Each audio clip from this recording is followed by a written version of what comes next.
ஹாலிடேஸ்னாலே அது நம்ம ஜிடி ஹாலிடேஸ் தான். GT holidays, South India's #1 travel brand. நெஞ்சிற்கினிய நேயர்களுக்கு அன்பிற்கினிய வணக்கங்கள். தீவிரமான அரசியல் பொதுக்கூட்டங்கள், டார்கெட் டிவிக்கு இப்போ திடீர்னு நடிகர் ரஜினிகாந்துடனான சந்திப்பு அப்படின்னு அரசியலில் வேகமான பயணத்தை முன்னெடுக்கிறார் சீமான். அதே நேரத்தில் உட்கட்சிக்குள்ளார இருந்து திரள் நிதி கணக்குகள், சச்சரவுகள், தன்னிச்சையாக வேட்பாளர்களை அறிவித்தது அப்படின்னு நிறைய சலசலப்புகளும் ஏற்பட்டு கொண்டிருக்கு. இன்னொரு பக்கம் நாத்தாக்காவினரோ அசைன்மெண்ட் திமுக கொடுத்துருக்கு, அதை ஒருங்கிணைக்கக்கூடிய வேலைகளை தவாக்க அவங்க செய்கிறாங்க அப்படின்னு அப்படியான ஒரு கருத்தும் ஓடிக்கொண்டிருக்கு. இந்த நிலையில தான் ரஜினியை சந்திச்சிருக்காரு. ஏன் இந்த திடீர் சந்திப்பு, என்ன அரசியல் ஓடிக்கொண்டிருக்கு, இப்படி நாம் தமிழர் கட்சியை சுற்றி நிறைய அரசியல் பரபரப்புகள் இருக்கு. அதனுடைய பின்னணிகள் தான் இன்றைய நம்முடைய விரிவான ஜேவி பிரேக்ஸ். நாடுங்கள் சகோ சே த இளங்கோவன் நிகழ்ச்சிக்கு போகலாம்.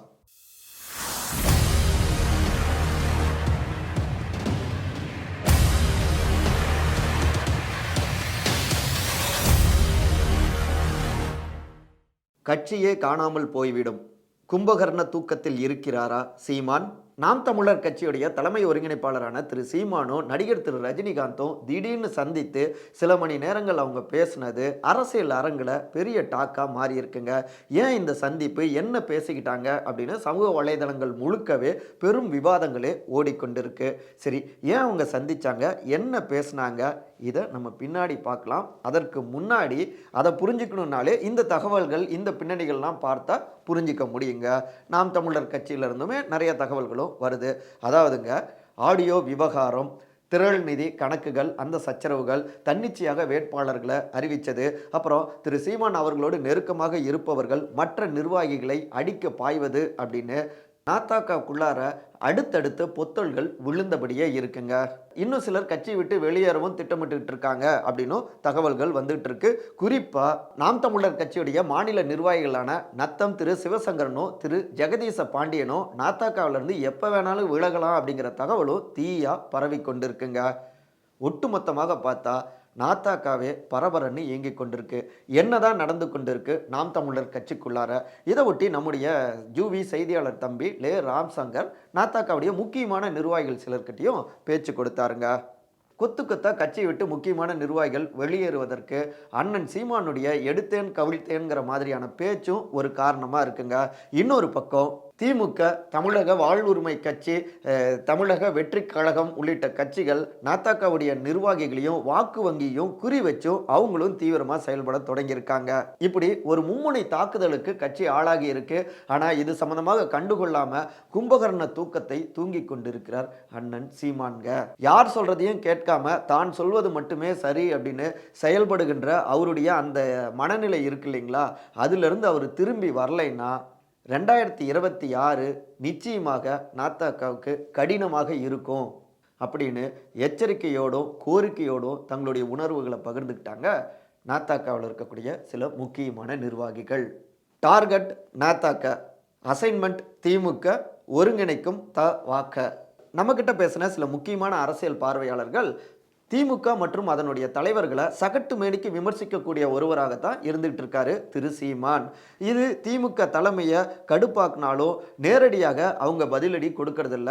ஏன்னா நேரடியாக பதிலடி கொடுத்தா அவங்களே வளர்த்து விடுவது போல ஆகிடும் அப்படிங்கிறதால திமுகவுடைய தலைமை கண்டுக்காம இருக்கு. அதே நேரத்தில் சீமான் முன்வைக்கக்கூடிய திராவிட எதிர்ப்பு அரசியலை உடைக்க வேண்டிய கட்டாயமும் திமுக தலைமைக்கு இருக்கு. இதை ஒட்டி தான் நாத்தாக்காவுடைய முக்கியமான சில நிர்வாகிகளை திமுக பக்கம் கொண்டு வரக்கூடிய அந்த வேலைகளையும் தீவிரப்படுத்தியிருக்காங்க. இந்த அசைன்மெண்ட்டை திமுகவில் இருக்கக்கூடிய மாணவரணி சார்ந்த முக்கியமான ஒரு நிர்வாகிக்கும் கொடுத்துருக்காங்க. யார் அப்படிங்கிறத இந்நேரம் நீங்களே புரிஞ்சிருப்பீங்க. அந்த நிர்வாகியும் நாத்தாக்கா பக்கம் இருக்கக்கூடிய நிர்வாகிகளை திமுக பக்கம் கொண்டு வரக்கூடிய அந்த வேலைகளையும் அவரும் இப்போ தொடங்கிட்டாருங்க. இன்னொரு பக்கம் அதிருப்தி நாத்தாக்கா வளையத்தை தமிழக வாழ்வுரிமை கட்சியுடைய தலைவர் திரு வேல்முருகன் அவர் மூலமாக ஒருங்கிணைக்கக்கூடிய வேலைகளை, அந்த பிளான் பி வேலைகளை மறைமுகமாக திமுகவே செய்கிறது. அதாவது தமிழ் தேசிய சிந்தனையில் இருக்கக்கூடியவங்க நேரடியாக திமுக பக்கமோ அந்த பக்கமோ போக வாய்ப்புகள் குறைவு. அதே நேரத்தில் தமிழ் தேசிய சிந்தனையோடு இருக்கக்கூடிய தமிழக வாழ்வுரிமை கட்சி அதோடு நெருங்குவது அவங்களுக்கு பிரச்சனை இருக்காது. ஸோ வேல்முருகனுடைய டிவிக்கு வச்சு நாத்தாக்காவில் இருக்கக்கூடிய முக்கிய நிர்வாகிகளை வளைக்கக்கூடிய ஒரு திட்டத்தை திமுக மறைமுகமாக செயலாற்ற தொடங்கியிருக்கு.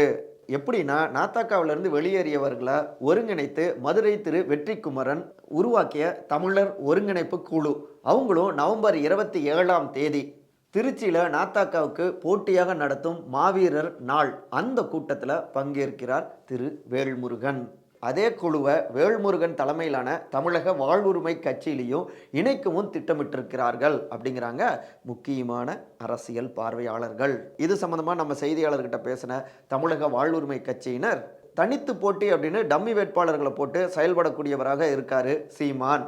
தொடர்ந்து ஒரே மாதிரியான அரசியலை மட்டுமே செய்தபடி இருக்காரு. பிடிச்சிருந்தா ஒரு மாதிரியும், பிடிக்கல அப்படின்னா திடீர்னு போட்டு தாக்கி பேசுவதுமாக ஒரு நிலையான தன்மையோடு அவர் செயல்படவில்லை. ஸோ இதை புரிஞ்சுக்கிட்ட கட்சியினர் தாவாக்காவில் இணைந்து பயணிக்கவும் விரும்புகிறாங்க. அவங்களுடைய விருப்பத்துக்கு நாங்கள் முன்னுரிமை கொடுக்குறோம், இதில் என்னங்க தப்பு இருக்குது அப்படிங்கிறாங்க தமிழக வாழ்வுரிமை கட்சியில் இருக்கக்கூடிய சில முக்கியமான நிர்வாகிகள். இன்னொரு பக்கம் திரு விஜயுடைய தமிழக வெற்றி கழகத்தினரோ இளம் வாக்காளர்களை கவர்வதற்கு திரு சீமானுக்கு போட்டியாக மாற்று சக்திகளே இல்லாததால் இளம் வாக்காளர்கள் தொடர்ந்து அவருக்கு பெரும்பான்மையான ஆதரவை கொடுத்துட்டு வந்தாங்க. இப்போ தமிழ்நாட்டுடைய அரசியல் களம் மாறிவிட்டது, அதற்காக நாத்தாக்காவுடைய வாக்கு வங்கியை குறிவைத்து தான் நாங்கள் செயல்படுறோம் அப்படிங்கிறது கிடையாதுங்க. அப்படியான திட்டங்கள் இல்லை. ஆனால் அறுதி பெரும்பான்மையான இளம் வாக்காளர்கள் எங்களுடைய தலைவர் திரு விஜய் அவருடைய தலைமையில் மாற்றத்தையும் அவங்க எதிர்பார்க்கிறாங்க, அதனாலையும் ஆதரவு பெருகுகிறது அப்படிங்கிறாங்க. சுருக்கமாக சீமான் அண்ணன் ஸ்டண்ட் வேண்டாம், அரவணைப்பு வேண்டும். நம்மக்கிட்ட பேசின நாத்தாக்காவுடைய வட மாவட்டத்தை சார்ந்த சில முக்கியமான நிர்வாகிகள் கட்சியோடைய போக்கு குறித்து யாராவது ஏதாவது கேட்டால், யாரா நீ, இது ஏன் கட்சி அப்படின்னு கொஞ்சம் கூட ஜனநாயகம் இல்லாமல் அண்ணன் சீமான் பேசுகிறாரு, இது கொஞ்சம் கூட சரியில்லை, உண்மையிலேயே வருத்தத்தை கொடுத்துக்கிட்டு இருக்கு. அரசியல் படுத்தப்பட்ட இளைஞர்கள் மாற்று முகாம்களுக்கு போகலாம் அப்படின்னு அவங்க நினச்சா ஒரு தலைவர் என்ன பண்ணணும், ஏன் தம்பி போகிறீங்க, என்ன உங்களுக்கு பிரச்சனை அப்படின்னு அவங்கள அழைச்சி ஆசுவாசப்படுத்தி அவங்களுடைய பிரச்சனைகள் அவங்களுடைய தேவைகள் என்னன்னு கேட்டு அவங்கள நம்முடைய கட்சியிலேயே தக்க வச்சுக்கிறது தான் சரியான பண்பு, அதுதாங்க அழகு. ஆனால் அண்ணன் சீமானை பொறுத்த வரைக்கும் எடுத்தேன் கவிழ்த்தேன் அப்படின்னு டக்குன்னு பேசிட்டு போயிடுறாரு. இது எல்லாம் தான் பிரச்சனையாக மாறுது. இதையே எதிர்பார்த்து கொண்டிருக்கிற திமுகவும் மாற்று கட்சிகளும் நாத்தாக்காவை அசைத்து பார்க்கவும் தொடங்குறாங்க. நாத்தாக்காவில் இருக்கக்கூடிய அதிருப்தியில் இருக்கக்கூடிய வருத்தத்தில் இருக்கக்கூடிய நிர்வாகிகளை தங்கள் பக்கம் இழுக்கக்கூடிய அந்த வேலைகளையும் தீவிரப்படுத்துகிறாங்க. இனியாவது அண்ணன் சீமான் ஸ்டண்ட் பண்ணுற மாதிரி செயல்படாமல் எல்லோரையும் அரவணைத்து செயல்படணும், நெளிவு சுழிவோடு கட்சியை முன்னெடுக்கணும், இதுதாங்க எங்களுடைய எதிர்பார்ப்பு அப்படின்னு தங்களுடைய கோரிக்கைகளையும் முன்வைக்கிறாங்க நாத்தாக்காவுடைய சில முக்கியமான வடமாவட்ட நிர்வாகிகள். அண்ணன் சீமான் சிறந்த நிர்வாகி. நாத்தாக்காவுடைய மாநில ஒருங்கிணைப்பாளரான திரு மணி செந்தில தொடர்பு கொண்ட நம்முடைய ஜூனியர் விகடன் செய்தியாளரான தம்பி லே ராம்சங்கர், நாம் தமிழர் கட்சியை சுற்றி நிறைய பிரச்சனைகள் குற்றச்சாட்டுகள்லாம் எழுந்த வண்ணம் இருக்குது, இது சம்மந்தமாக உங்களுடைய விளக்கம் என்ன அப்படின்னு கேட்டாருங்க. ஒரு கட்சியில் நிர்வாகிகள் இணைவதும் வெளியேறுவதும் சாதாரணமான ஒரு நடவடிக்கை தாங்க. ஆனால் தமிழ்நாட்டுடைய தலைப்பு செய்தி போலவே இதை மாற்றுவது நாத்தாக்காவுக்கு எதிரான திட்டமிட்ட ஒரு சதி செயல் தாங்க. எங்களுடைய விஸ்வரூபத்தை கண்டு அஞ்சி நடுங்கி தூக்கம் தொலைச்சிருக்கு ஆளும் திமுகவுடைய அரசாங்கம். அதனால எங்களை பலவீனப்படுத்தும் விதமாக அவங்களுடைய வியூகம் அமைக்கிறதுல ஆச்சரியம் ஒன்றும் இல்லை. திமுகவுடைய கீழ்த்தரமான முயற்சிகளால் நாத்தாக்காவுக்குள்ளார ஒரு சிறு புள்ளை கூட அசைத்து பார்க்க முடியாதுங்க. மேலும் சிறந்த நிர்வாகியான எங்களுடைய அண்ணன் சீமான் அவர்களை வெற்று விமர்சனங்களால் வீழ்த்த நினைப்பது ஒருபோதும் நடக்காதுங்க. அப்புறம் நெளிவு சுழிவோடு கட்சி நடத்துங்க அப்படின்னு சொல்கிறது எல்லாமே கொள்கையை சமரசம் செய்யுங்கள் அப்படிங்கிறது போல தாங்க, அதற்கெல்லாம் வாய்ப்பே இல்லைங்க அப்படிங்கிறாரு நச்சுன்னு. இப்படி நாத்தாக்கா மும்முனை தாக்குதலுக்கு ஆளாகி இருக்கிற நேரத்தில் தான் நடிகர் திரு ரஜினிகாந்துடனான திரு சீமானுடைய சந்திப்பும் நிகழ்ந்தது. என்ன அப்படின்னு இப்போ பார்ப்போம். ரஜினிகாந்த் சீமான் சந்திப்பு, புது டார்கெட் புது மூவ்.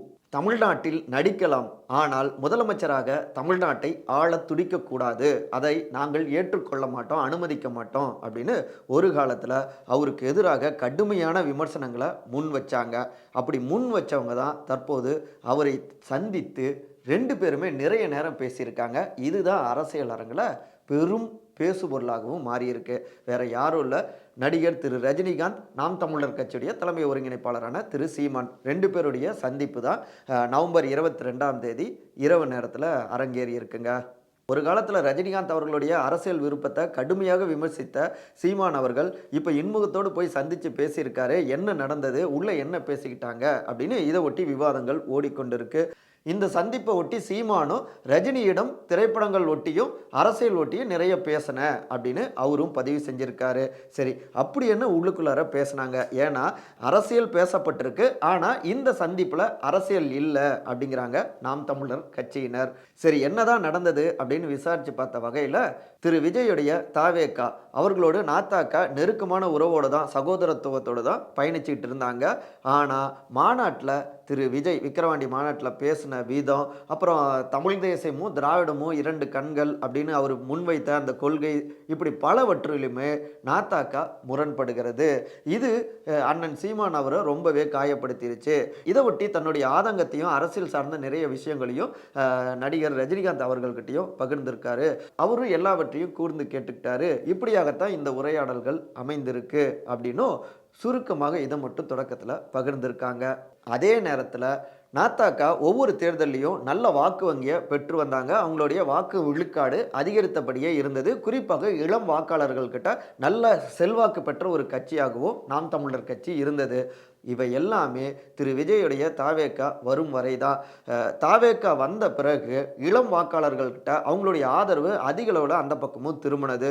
மேலும் தாவேக்கா முன்வைத்த தமிழ் தேசியம் அப்படிங்கிறதும் நாத்தாக்கா இத்தனை ஆண்டு காலமாக முன்னெடுத்த அந்த அரசியல் கொள்கையோடு இணைந்து இருந்தது. ஸோ தன்னுடைய வாக்குகளை அதிக அளவில் விஜய் அறுவடை செய்ய வாய்ப்புகள் இருக்கு.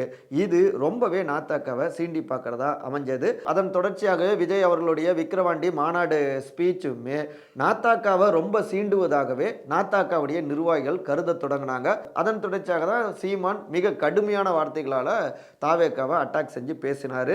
மேலும் விஜய் போல பிரபலமாக இருக்கக்கூடிய அனைவரையும் சந்திக்கவும் தொடங்கினார்.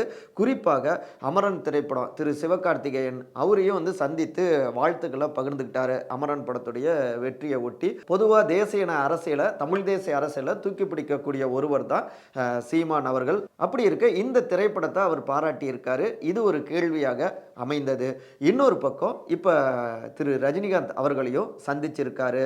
இதுல முக்கியமாக திரையுலகில் அடுத்த சூப்பர் ஸ்டார் யார் அப்படிங்கிறத ஒட்டி ஏற்கனவே ரஜினிகாந்த் விஜய் அப்படின்னு ஒரு பெரும் போட்டியே வந்தது. சமூக வலைதளங்கள்லையும் இரண்டு ரசிகர்களும் பயங்கரமாக வார்த்தைகளால் மோதிக்கிட்டாங்க. இப்படிப்பட்ட ஒரு சூழலில் தான் ரஜினிகாந்துடனான இந்த சந்திப்பு அரசியல் அரங்கிலும் ஒரு கேள்வியை எழுப்பியிருக்கு.